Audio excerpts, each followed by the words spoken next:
Next on the agenda, we have our panel, Diversity in Leadership is Good for Business, but there are only 18% women in leadership positions.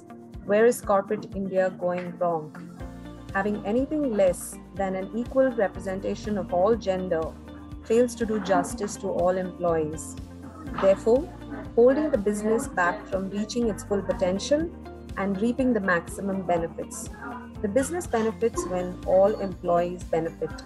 So, why is corporate India still underperforming when it comes to having equal women representation at senior levels? Discussing this in detail are Sharmila Khan, Director, India Country, GBPP, Micron Technology; Priti Singh, Senior Vice President, Human Resources, South Asia, Mastercard; Rajita Singh, Head, Human Resources, Broadridge Financial Solutions; and Aruna Reddy, Senior Vice President, Head of Data Services and Process Governance, Diageo. This panel is being moderated by Pooja Kohli, Founder Director, Unfold.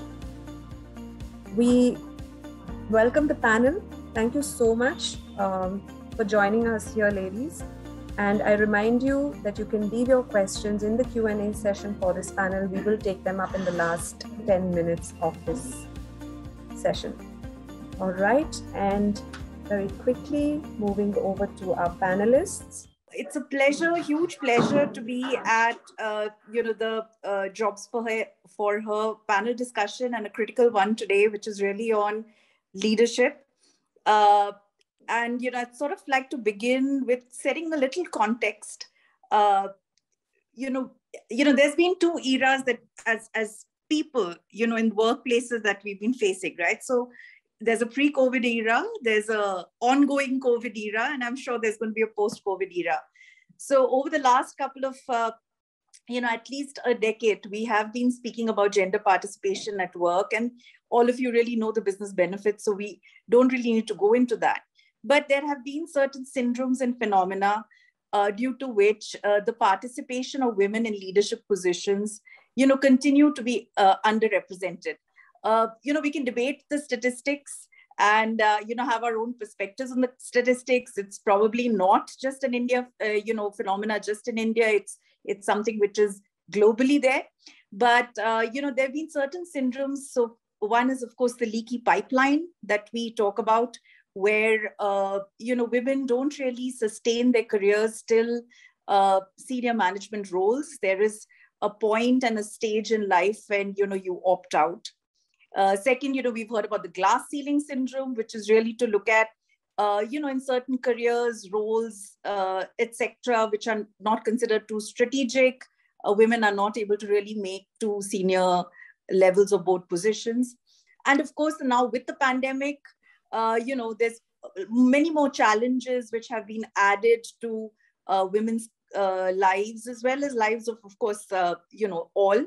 But women who have been working mothers have faced the whole brunt of almost doing a double shift, working at home, of course, working with their kids, working with their families, and working in their careers. And while there are, there's been a lot of literature which has really come up, and many of them really call it the crisis or the emergency in terms of gender participation. But with every crisis also comes an opportunity. And the opportunity that has been unleashed is the ability to be able to work flexibly. And of course, but that ability, one has to make it win both as an organization and as individuals. So keeping that as a context, because we can't really have this discussion without the context of where we are, the times.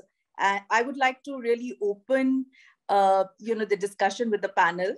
And it's really in no random order. But, the discussion really is that, with this new world of work that has emerged, what are some of the challenges as well as some of the opportunities that could benefit women? And again, as I said, it's in no, no particular order. So whichever panelist wants to go and start, we'd like it to be an interesting conversation because it's all about perspectives. Thank you, Pooja. This is Priti. You set the context so very rightly. COVID pandemic is an event to remember for way too many reasons under the sun. Gender equity, it seemed that we're kind of making some progress, but pandemic has just toppled the balance altogether. Women, as you rightly said, disproportionately have been impacted, and it wasn't a surprise for us. Clearly, there are challenges and opportunities that have been created because of the pandemic. Challenges, I was just reading a McKinsey report that says during COVID-19, the number of women who lost or left their jobs was 1.8 times higher as a percentage than their male counterparts. Stress and mental wellness issues were at peak because their life was work with home and work from home. The child care, the elder care, everything kind of led to a mental wellness issue, which kind of was not so much talked about in the past. Those were the challenges and opportunities. I think I'd like to really count on the opportunities that the pandemic has really created. It has created platforms for flexibility to work from anywhere. And there are many organizations that are leveraging the opportunity to deploy the borderless talent, right? Especially if I come from technology company, and we've been hiring from different locations and women are working from home. Second, the digital transformation, leading to more value-added work, more value-added roles that have been created into manufacturing, retail, logistics organization, AI, automation. They're being kind of used to do the packaging stuff, scheduling of deliveries. That is kind of leading to the next level. Last but not the least is the rise in the gig economy. I think pre-COVID, we all talked about it, how it kind of offers us, but gig has is offering working on the projects, and especially for women with multiple organizations. That kind of helps them to grow their skills and get exposed to more opportunities, along with the freedom to choose, right, when and where to work. And there's a less risk of job and income with multiple employees. I think I'd like to say these are the two things that I'd like to highlight. Thank you, Priti. I think you brought in some critical factors, and it's all about the lens in which, every crisis comes with an opportunity. And of course, it was overwhelming. But we have to now sort of live in these times, and we have to navigate these times. And it's really important for us to really look at that if we want to sustain and have our career. So you brought in, the flexibility in terms of work. You brought in the acceleration of digital, which is of course, sort of also creating a lot of opportunities to work, in flexible ways. And you've also spoken about the gig economy. So thank you so much. Aruna, would you like to, what other perspectives would you like to add on, to this? Yes. And I totally agree with Priti, right? So this pandemic has been both a blessing and as well as a curse in multiple ways, right? So I think it has changed our perception towards how we will work in the future. And this is something that was unexpected, unprecedented, right? So earlier, if we had an opportunity to work from home, there'd be a huge trust factor. Are they going to be able to execute? Are they going to, will we be able to trust them? Now we don't have a choice. So that trust factor has become so ingrained that you have to trust a person that they are going to execute their jobs, and ways of monitoring and how we're actually looking at it has completely changed. Also, I think being at home, it gives us a peek into people's lives, women, men, everybody who's working from home, right? And I think it's allowing us as leaders, as people in the company, to be a lot more empathetic towards the people, because you're getting a flavor of their lives as well.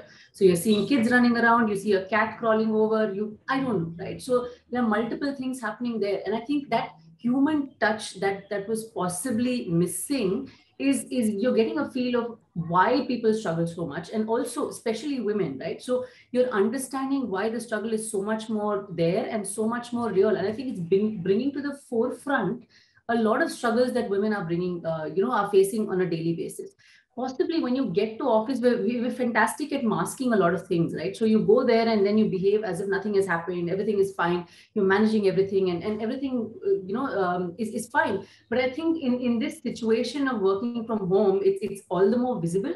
And as leaders, we're forced to think more empathetically and be much more understanding of the workforce and their needs and everything else. So I think that's a huge opportunity for women to step up and say, I think this is the situation that I am facing and I need help. So I really like to say, for women, we've always been hesitant to ask for help or to say, this is a situation that I have been in and this is where and how I need help, right? So I think that is something that we will learn to begin to articulate and learn to navigate through this time as well. So very well said. And I think you brought in two, again, very critical values that, this probably crisis, and especially, for organizations who are reflecting. So trust and, you spoke about the factor of trust, because I think, to make flexibility work, to make, people working in different roles work virtually, trust plays a very important factor, and empathy, and organizations which are becoming a lot more empathetic and sensitive. You spoke about the cat crawling, and I was just, the reason I kept my background a little hazy, because I have a cat crawling behind me as well. And work-life integration can only happen when our work and life truly integrates, and this is really an opportunity, for us to make this happen. Rajita, Sharmila, keeping these perspectives in mind, from your perspective, is there something different your organizations have been doing, or is there any other perspectives that you'd like to add at a macro level to this conversation? Sure, maybe I can go. Hello, everybody. Firstly, I want to congratulate Jobs for Her for pulling off this session, and this probably contributes towards that, bringing that 18% of the women leadership that we're talking about, and they're working towards propelling the rest of the 80% of the women to get back to work. So a fantastic setup. And going back to the conversation that we're talking about, I think every organization is working, concentrating heavily in terms of how do you kind of keep this diversity in check. Never before in my career, I have seen the focus on the DEI to this extent. And I think every single aspect, now it's part of our daily jargon. I remember early on in my career, 15 years back, DEI was discussed in the boardrooms, or it was discussed in the executive meetings, but now every single employee, even including your campus graduates, will talk about DEI. So I think we have come a long way. We actually made a very good progress. If I just go back for a second, and from 2014 or 15 up to 2018, 2019, our leadership presence was fairly healthy. We actually made a very good progress. But unfortunately, from 2019, and as we speak in 2021, it has kind of fizzled out. It is kind of dropping a little bit, and primarily because of all the topics that Aruna and Priti has talked about. And especially for women, I think this pandemic has been a little bit harsh because of the external factors, like childcare is one of the biggest contributor, and the elder care is another contributor towards why women need to shoulder more responsibilities at home. And hence, wherever you have dual working couples, one of them is making a choice, and that happens to be a woman. So naturally, there is unique situation that we are in, but as situation is beginning to improve, I would assume that we will see some women coming back much more, given that most of the organizations have now experienced that you can actually be successful being remote. And many companies are, so the best guess is as the COVID neutralizes, as and when, which we do not know, but I think you will see many more women coming back into the workforce very, very quickly, because you will have your external forces coming back in action. From an organization perspective, I look at it three things. One is your intentional capacity of leadership building within the organization. How intentional are you in terms of building that capacity within the organization? Is it part of your promotion cycle? Is it part of your reward cycle? Is it part of your career advancement programs or not? And if you're being very, very intentional about including the gender mix, the chances are we will be far more successful because it's designed to support that progression. Another one is how your programs and benefits are designed in order to support the structure, right? Now you've been able to somehow manage to bring in a lot many women, but you don't have the benefits that support and balances that, right? So that's another aspect I think companies must look at, and that's what we are looking to have. The third thing is, what is my personal take, right? I mean, am I intentionally involved on own career progression? I think then the rubber would meet the road. If you look at, I have used my background as tenacity. It's one of the Micron core values.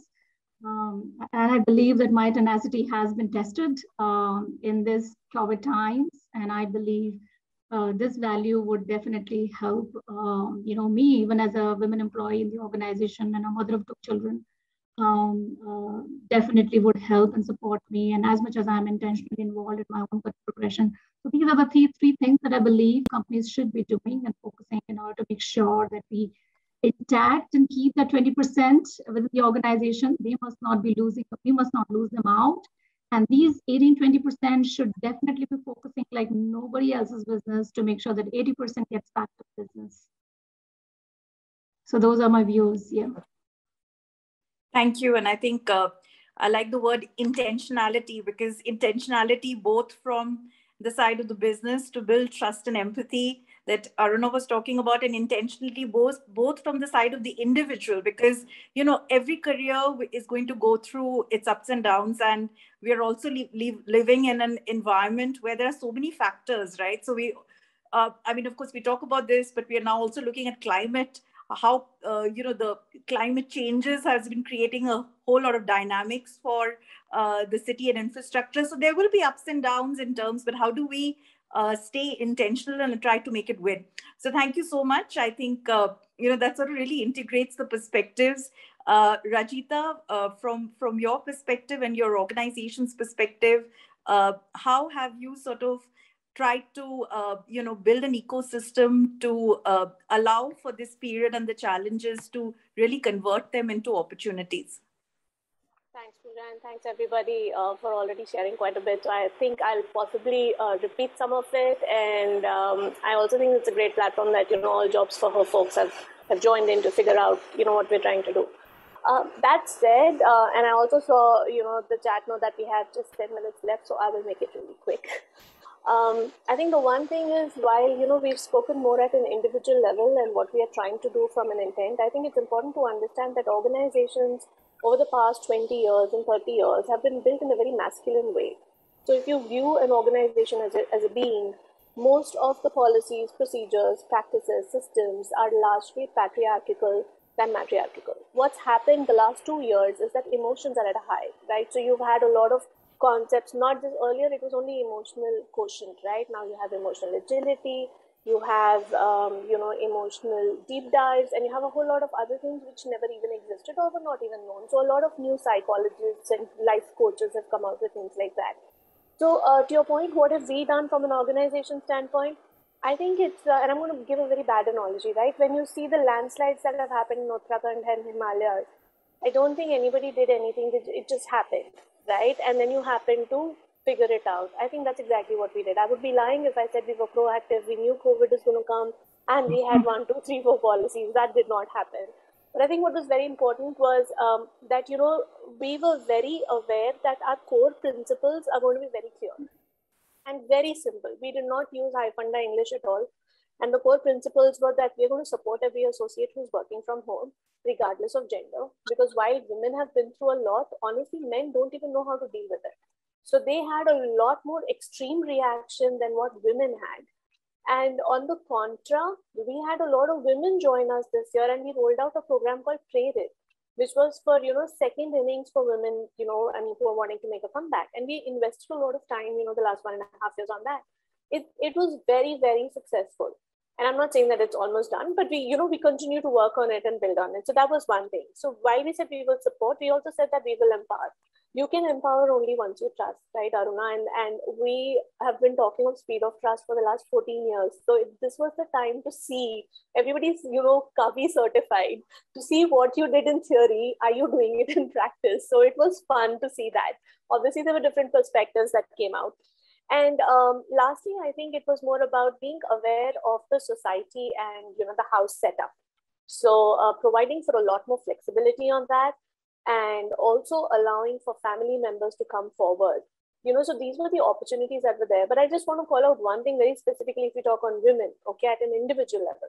There were a few women that took it as an opportunity to push the other women down. It was very surprising to me. When you look at it in an org setup, everybody's supporting each other, but remotely, that kind of support did not come. So if you are in a conference call and everybody's got to talk, there's just one woman who's going to take all the limelight and she's not even going to let you talk, right? So I have seen things like that, okay? And I think that, making them more aware that everybody's got a chance and it's all right. I think people became a little more specific to how do I position myself, how do I project myself, and how do I get the best out of it? Because this is the time to show that I'm a great leader, right? So just some examples. Sure. Thank you. So we can, of course, the 18% and the underrepresentation and all of the statistics are there. But all of you have had a journey into leadership where you've sustained your careers and, built for the long term, along with, of course, all of these blips. So it'll be interesting to now really hear about you and if your stories and, how did you make it work to sustain yourself in your leadership role? And looking at the fact that we've had, pre-COVID, there was a certain dynamic with the times. During COVID, we've been managing crisis. So if at an individual level, if you could share, what sort of kept you going, what sort of motivated you, and you and your teams, and if there are women around you that you have sort of also helped to mentor and coach, it'd be great to hear, each of your perspectives. Aruna, we can start with you. Yeah. Sure, absolutely, Pooja. And when I started in the technology industry, when you start off as an engineer or anything like that, so it's quite an equal playing ground, right? So you have all these smart young brains who are coming out. And there's no difference really. But then as you go up the ladder, it tends to become lonely. So while I was, with the software industry where I started, and post MBA, I saw a huge gap in the number of women present in the calls.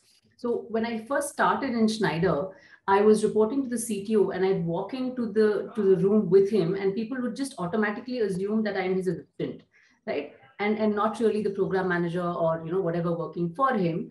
And they would just assume that without even asking, right? So that's the kind of mentality that you would have to go through in manufacturing companies, in energy companies. And despite saying anything, these are women who are not there and who have not been seen around. And especially so, and even if they are there, they're, typically they're hesitant to speak because you have like a crowd of about 30, 35 men, and you're sitting over there in a panel and you have two people sitting there. One, you're not allowed to speak, and two, you're if by nature you are shy or you are yourself, then you're a little, it's a little difficult to open up and speak, and not everyone will do that. So I think it's very important to be aware that there are people sitting around the table, irrespective of the gender, and allow them an opportunity to speak. So that's quite important. And while we're on the way up, it does get a little lonely, and there will be a lot of brazen comments coming from a lot of people, right? I think it helps to get a little bit thick-skinned, to trust yourself, to know what you're actually doing, and find your friends, really. And, honestly, I would find my mentors, I would find my sounding boards, I'd listen to all this, and I'd go back and, kind of crib back to them, and then come back and then say, I'm fine. Do not let somebody change your perspective or your perception or anything about yourself or about what you want to do. It's absolutely okay to be an obsessive mother and a very ambitious person at the same time. And it's okay. And I don't think we should let anybody tell us otherwise, right? And I think that belief in yourself is quite critical to that growth. Somewhere down the line, people begin to self-doubt.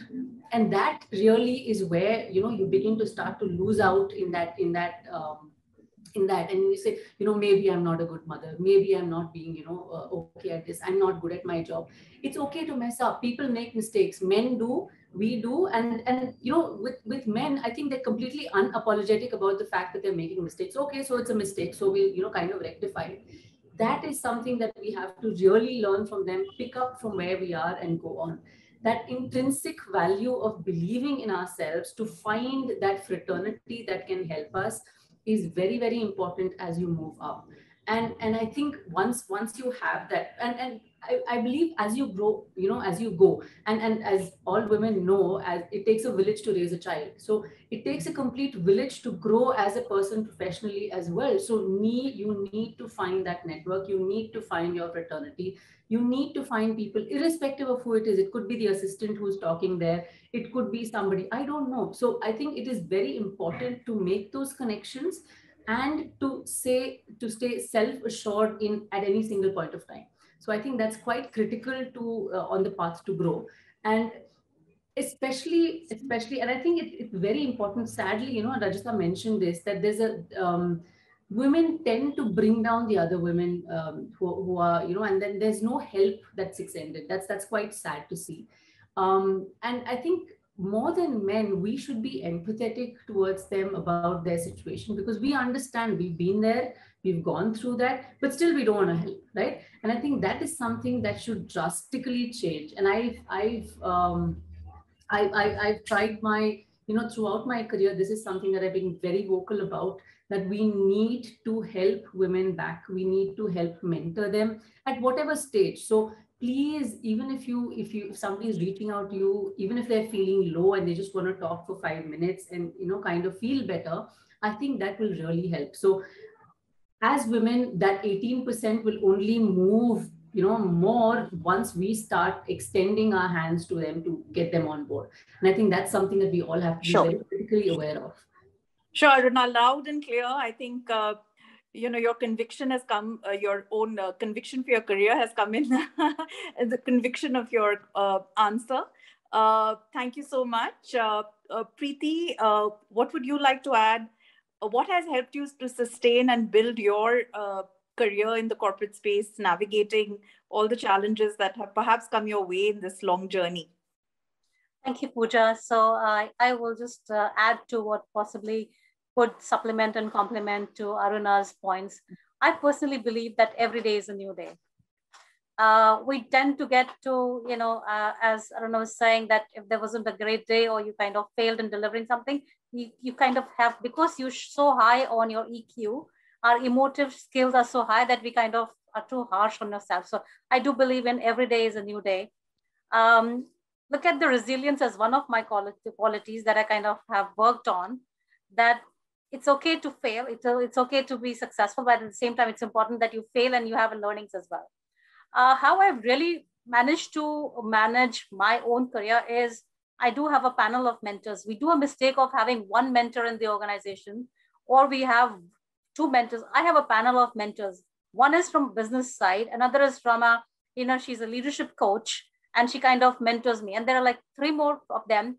They're like, it's like what we're discussing with ourselves, like, the panel, different perspectives. So a panel of mentors provide me a different perspectives, who I am as a successful woman, or the things that I need to do better. I do have executive sponsors. So I kind of have moved my careers from various industries, and each industry that I had, I kind of found an executive sponsor in the organization. I would encourage the participants or the listeners of this webinar or the session is find your leader who kind of believes in you and who thinks that he will be invested or she will be invested in your future career prospects. So that's the second aspect that kind of has helped me. But if you were to ask me 3 skills that they kind of helped me, the cognitive skills, the emotional skills, and social skills. What I mean by cognitive skills is, we're very good as women to do the problem solving. How we balance our work life, it's an art, by the way. Multitasking is our art. So we need to just harness that and a little bit, sharpen it to bring it to work as well. And dealing with the crisis situations. I spoke about the emotional skills, cognitive skills are those. Social skills, the last piece is like, we're very good at when we are, as we're growing as young women, professionals, or even as an individual, daughters, sisters at home, the social intelligence, right? We need to leverage that. I think we, as men, tend to go out and party and have good times together. I think there's a bit of us to really put our hands together to have that social connect, cross-cultural integration that needs to be really worked on. So those were the things that I kind of did manage in early part of my career. And some of these things I continue to invest upon: the partnership with leaders, the 360-degree connect, the peers, superiors, and my juniors, because the learnings that somebody was speaking on it, that you don't have to look only upwards to look for your mentors and your sponsors, but there are times these are young generation, the Gen Z and Gen Y, that the geeks that teach you so many things, you know, the let go of, or how to take calculated risk. I think I look at all of those aspects of it, Pooja. Thank you. Oh, sure. Thank you. I know I've got a flag that there are lots of interesting questions coming. So, just in the interest of time, Rajita, Sharmila, based on everything that you've, heard, is there anything else that you'd like to add? Mentorship has come out strongly. The cognitive, emotional, and social skills as skills have come up. Is there anything else that you'd just like to add? But we'd like to do justice to the audience as well. So anything that you'd like to add, any attributes that sort of really has been your anchor, really has been that North Star for you in your journey? Yeah, I think I would think that having an ally in the organization is a very powerful tool because it just does not get limited to mentors, coaches within the organization. Building an ally is, I think, a great way to make sure that you are leveraging all the resources that are available within the organization for you to move up, and people are championing for you. So that's something that I would add up. Sure. Allies, yes. Mentors and allies, yes. I have about 3 things, Pooja, that I'd like to call out. I think the definition of leadership is very different for me, which I want to explicitly say is that leadership is scarce, okay? Because only a few people are willing to go through the discomfort required to lead. And you would ask me a question that, Rajita, what made you successful? I think I was at the right place at the right time, meaning that when there were difficult situations and I had too many people mulling over things, I jumped in. And I think that also comes in from a conviction that, I'm going to be able to do it. It's scarce and people will value at the end of it because I'm confident that I'm going to deliver what I've said. So I think a lot of things during the last 21 years that I've done in my career have come out and only proven that, leadership is scarce and not too many people can do it, including the men. That's one. Second is, I think what you do are contagious.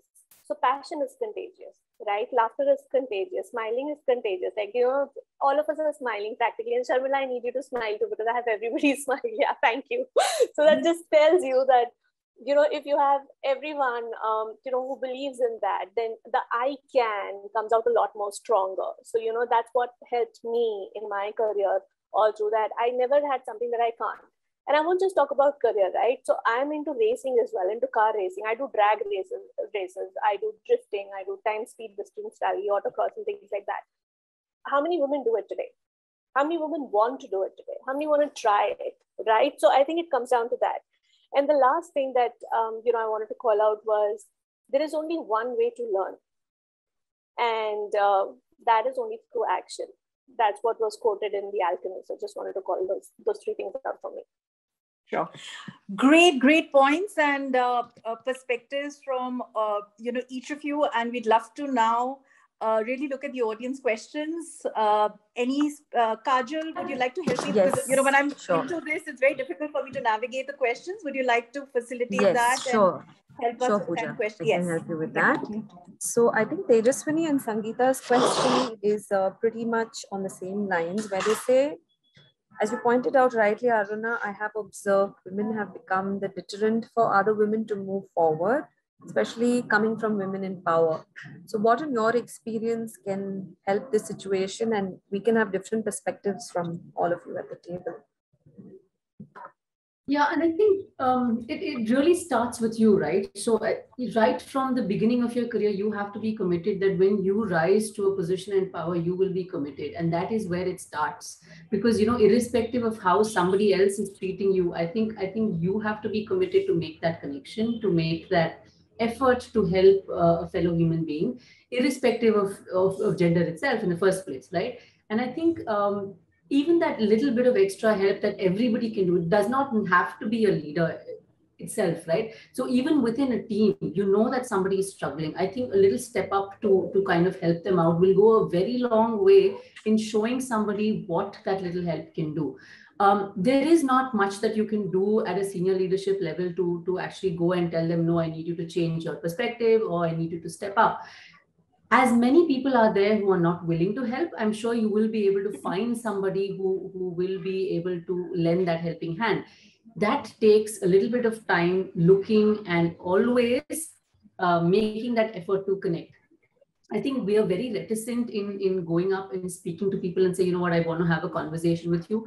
Most people are quite open. And I think I would encourage everybody to have that conversation in the first place, to even before you get there, to evaluate whether they are willing to help or not, right? So I think that's the first thing.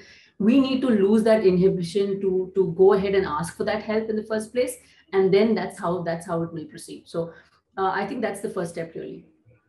Lovely. Thank you for that, Aruna. Did anyone else want to take a stab at that question? Yeah, maybe I can just add on. Sorry, go ahead. Sharmila, go ahead. Okay. Yeah, just to kind of add to what Aruna said, you know, the change has to happen from you. You have to initiate the first step. I mean, see, it's a wishful thinking that somebody else will take care of my career. Either HR will take care of my career or my manager will promote me, you know. These are all wishful thinking, in my opinion. Spending 18 years in HR, a lot of people, when they don't get promoted, they come to HR and say, hey, I was not promoted. We generally will be the last one to know, okay? So, but I think it's important that we take and own our career. It's very, very important. That's why I use the word intentional. You know, you have to have those active conversations within the organization to be looking at how do you want to navigate, what is it you want to be, and you should have a goal. You should have a goal and with a plan. Otherwise, having a goal is just a wish without a plan, right? You're looking to be something, you're looking to move into a certain role or a certain, a position that you're looking to have. Then you should be able to create a plan, and don't expect that the organization will create opportunities, platform, you have resources that are available. And if you look at all of us, you know, collectively are representing different organizations and large GICs, we all are at a different maturity stage of our DI journey. And I think all of us have actually graduated and matured pretty much from a diversity mix point of view. And I think now the operative word is inclusion. So inclusion is what that we are actually seeking to have. I think we have most of us who are representing the companies here have a fairly good gender mix. We continue to keep our eyes on the creating more avenues, and partnering with the Jobs for Her is another avenue to make sure that we are able to attract women who have taken a break. And similarly for Micron, we very recently launched, New Beginning, which would allow, women who have taken a career to come back to and start their career afresh. So, but it has to begin from you. You have to build your own network. A lot of you have probably 5,000 Facebook connection, Instagram connection, and followers. Just translate and transport them to LinkedIn and see the power of connections there working for you. And I think that's where your efforts needs to be in. So just wanted to add that perspective. Yeah. Sorry, but and I'm going to begin a dialogue, Kajal, if you don't mind. Sharmila, I think it's a good point you said that I have more connections on LinkedIn. But if you ask me practically, I don't think we even acknowledge messages that come to us from so many people, because, there's a lot that's happening. So while, we are proposing, things like reach out on LinkedIn and things like that, it doesn't really work till the time, somebody or, somebody else is written to you. So I think practically on the ground, you do need that one extra thread that, connects you on the 6 degrees of separation, so to say. So, and I don't want people to get disheartened, right? That, okay, I reached out, I wrote 5 messages and I didn't get a response back, because that happens to me. I know that I can't really acknowledge every message. So just out of guilt, I'm just calling it out. Rajita, that's resilience. Yeah. That's another value. Resilience is another value. Quickly, I mean, as rightly Sharmila said, it has to begin from you. My invitation to the participants is that be the change maker. We can crib and cry forever. But what if we started this whole mission of having an inclusive society for women, and we would need to be the role models, right? Aruna spoke about that you should try and approach the women who kind of are not really being supportive of you. But what stops us from us showcasing that behavior, right? I am an HR professional. I believe in building that culture of respect and decency. But does it stop me from being a role model where I, in my team, say, I encourage, my entire team is women. I do encourage the women leaders. And that's where we as Mastercard are known for. Our 40% of workforce is women. And out of that, 32% are in leadership roles. So that's what we kind of are all looking forward to. I think it is, if we start doing, I think this is like a mission we could take over, that throw down the ladder and help those who are coming behind you to climb to the top. I think very soon this whole statement that we just spoke about would no more be a challenge to deal with. Sorry, Kajal, I just had to add that input. Thank you, Priti. I was going to come to you. I knew you had a perspective to it. So there is another question from Satya Lakshmi Rao. She says, why do we always harp on the age of a woman when she wants to recreate a journey or pursue a passion which she was not able to earlier on? Okay, can I go on this one? So, I mean, for us, we have not been, and I can speak about my career of 20 plus years. We, and my organizations that we have put in place, the diversity, equity, and inclusion in practices, we've removed the age, men and women. We've also removed the number of years of experience from the job descriptions that we hire. Age is just a number, because we've seen, and this is more in past 7 to 10 years, that many women who have taken a career break, they've pursued education, they've enhanced their skills, and they've kind of come back to the mainstream of the corporate world. We, as many other organizations we have something called as Relaunch Your Career, which is bringing back men and women, and more so for women, to the mainstream. Numbers, if I can tell you, there's a woman who's 45 years of age. While we did not really say that you're not really fit, we saw her ability, her adaptability, agility to learn, and we hired her.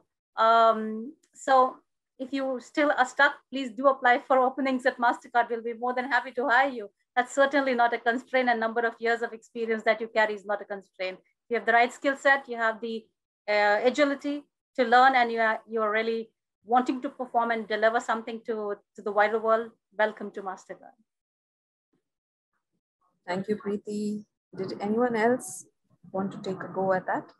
Yeah, well said, Priti, and I'll just respond to, I read that question, it caught my attention, Satya, and I think all of us probably have different experiences, but as rightly, even as Priti outlined, even in the context of Micron, we actually hide the name, as well as we don't even demand aged information. So there are, in order to eliminate any conscious bias, the intention was to kind of eliminate the gender bias from a hiring perspective, and that's the hiring practice at Micron. Those biases don't exist in majority of the organization, not just limited to Micron. I'm sure all the good organizations that we all represent do not have those biases.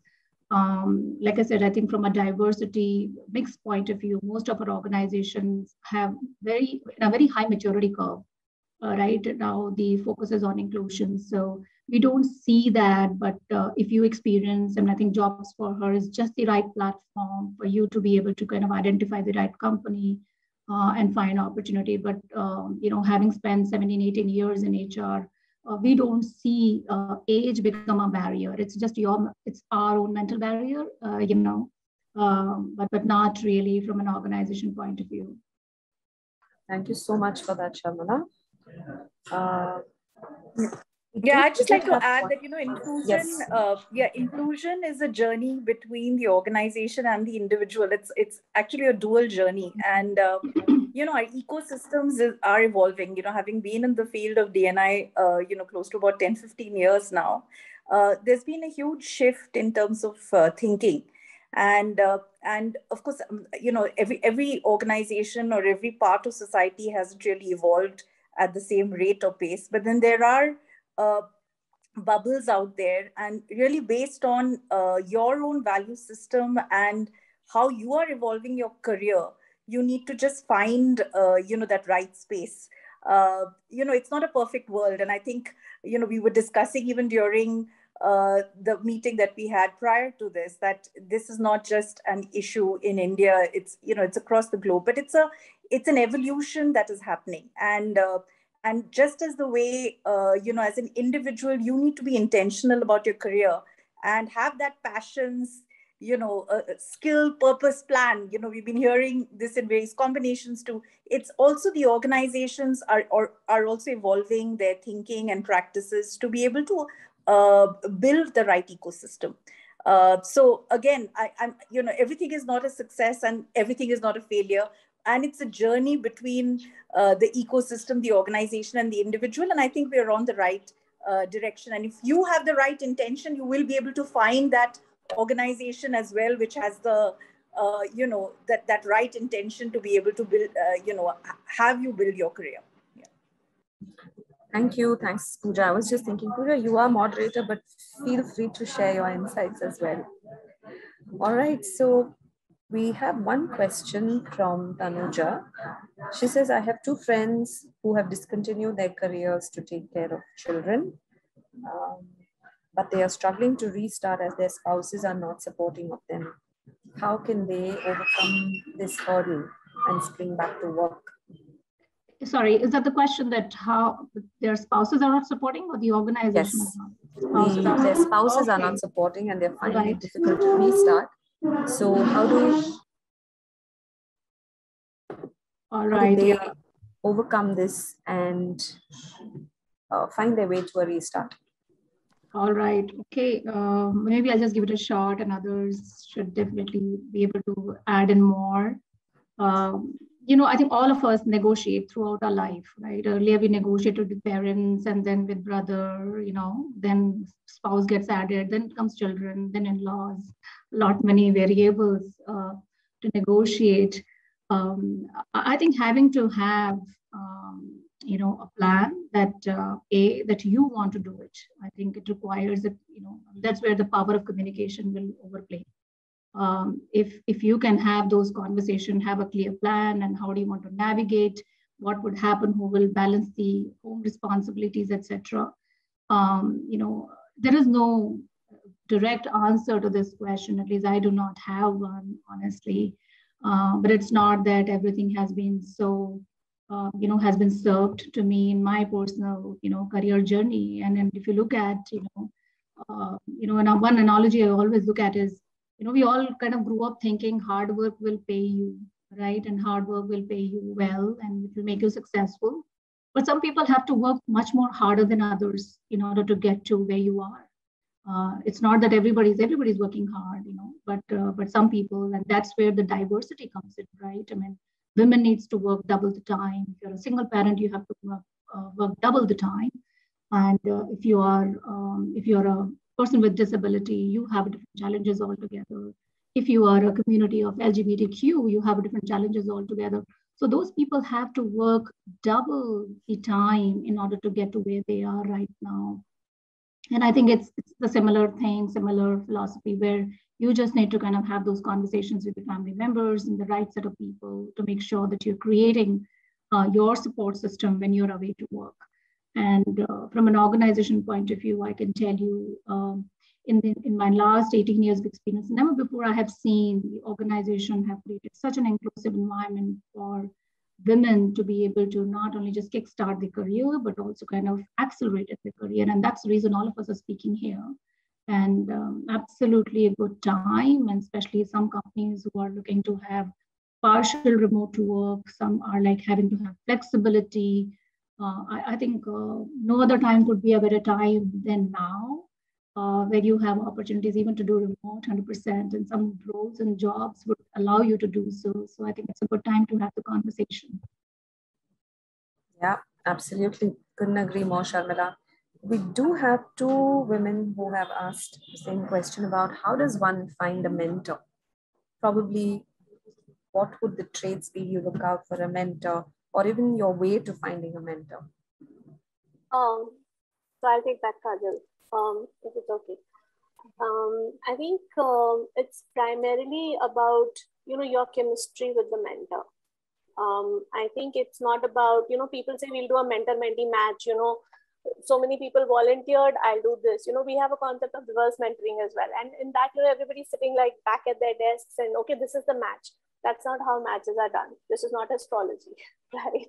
At the end of the day, there is a lot more that goes, and personalities need to match. And, some amount of, while, everybody is good, what certain people value is different for others. So I think finding a mentor is, your own initiative. Like they say now that, you have to go and look for your guru. Your guru's not going to come looking for you. So a mentor is someone similar.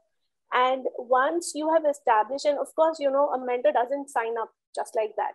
Okay, and so you essentially, it's a bad analogy, but like, for Eklavya, though he learned sitting back and just seeing how he was teaching everybody else, there was a guru Rakshana involved. There are certain mentors in the corporate world who will try you out before saying, yeah, okay, come in and I'll kind of be your, mentor and tell you the tricks of the trade or how to walk up, the corporate ladder. So I think it's important for you to understand who you are, and then look for someone who will matter to you when you go to him or her. I think those are the two things that are most important from that standpoint. And if an organization is assigning a mentor, my answer is a strict no, please. Please go look for your own.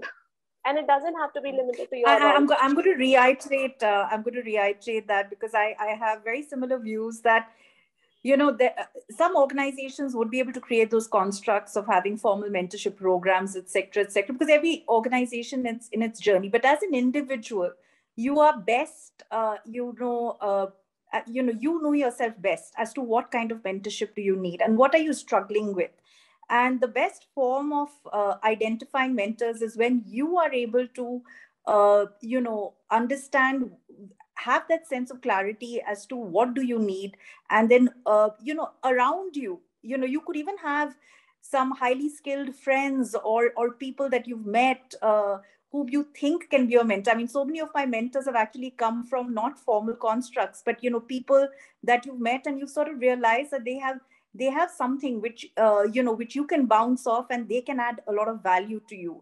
And mentors can be also dynamic. As you navigate stages, your needs change. So, you are best. So while, it's not just about an organization having a mentor mentee and, finding that match, but it's also about you, that you seek out the kind of mentorship that you need. At sometimes it could be, just about coaching for skills.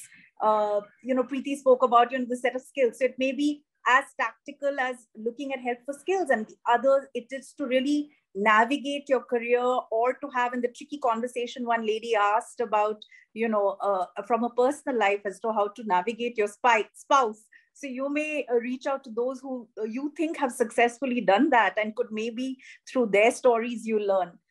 Each of us are unique. Each of our circumstances are unique.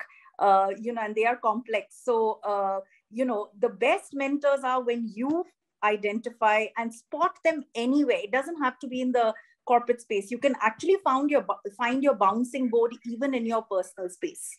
Right. So I want to leave that, because to add to that, yeah. Right. So true. And I think most of my mentors, or the people that I connect with, have come from close circles and connections. And I think this is something that we tend to ignore. So I did see this question: how do I find mentors when you're on a break? So like I said, so the organization has a very minimal part in trying to help you. So at max, the organization can point you in the direction of people who are willing to kind of mentor you. But then you will not find your mentor by connecting with these people. I think it could be anybody, right? It could be your kid's parent who's at, friend's parent who's at school, who's probably navigating something else. A lot of people are helpful. Find that connection, and it's almost like finding a soulmate, right? So you need to have that connect. You need to believe in the same kind of values. You need to understand each other before that person begins to mentor you. And I think that is very, very important in having to find a mentor. So typically these do not come from constructs or people enabling you to meet somebody. It doesn't work like that. It typically works by, I think what can help is reach out to your friends who are possibly doing well, or your school friends, college friends, whoever, friends of their friends, or somebody who they know who would be a match and who would possibly kind of link up with you and lend you a helping hand. I think that is where you'd find your mentor. It could be somebody who's a jogging partner. I don't know. So I think these are the people that you really have to look out if you don't have that organizational construct. So mentors can be anywhere. Find that connection, and that will really help. Wow, this is some amazing, that's an amazing diversity in perspectives. We do hope all of you who asked those questions did take note, you took cue. I want to thank our panelists a lot for being here, for taking the time, because these are the kind of discussions that create those ripples of awareness, one that will bring about that long sought after change that we're all going after together. Thank you, panelists and moderators, for taking the time.